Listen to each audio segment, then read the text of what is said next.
This week, I traveled to Chicago to deliver my final farewell address to the nation, following in the tradition of presidents before me. It was an opportunity to say thank you.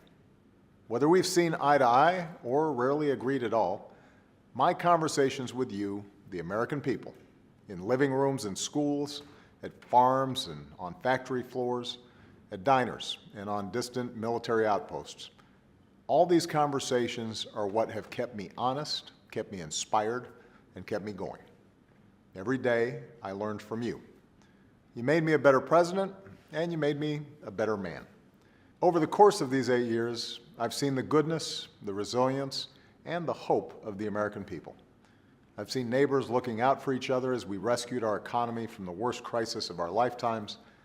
I've hugged cancer survivors who finally know the security of affordable health care. I've seen communities like Joplin rebuild from disaster, and cities like Boston show the world that no terrorist will ever break the American spirit. I've seen the hopeful faces of young graduates and our newest military officers.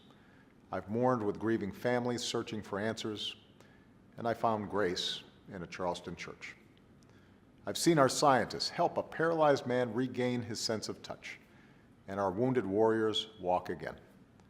I've seen our doctors and volunteers rebuild after earthquakes and stop pandemics in their tracks. I've learned from students who are building robots and curing diseases, and who will change the world in ways we can't even imagine.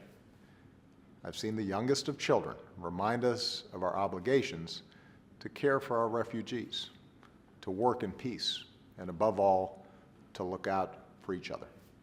That's what's possible when we come together in the slow, hard, sometimes frustrating, but always vital work of self-government.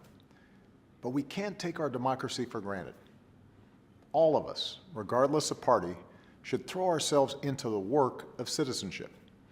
Not just when there's an election, not just when our own narrow interest is at stake, but over the full span of a lifetime.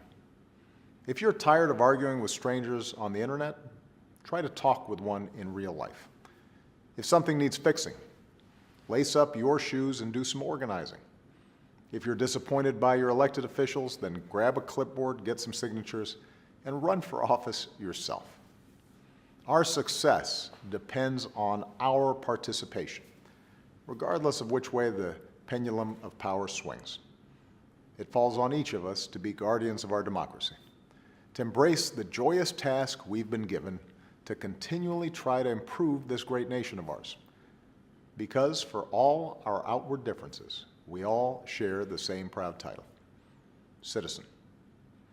It has been the honor of my life to serve you as president.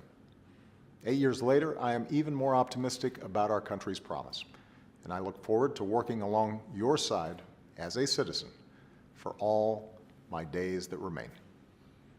Thanks, everybody. God bless you, and God bless the United States of America.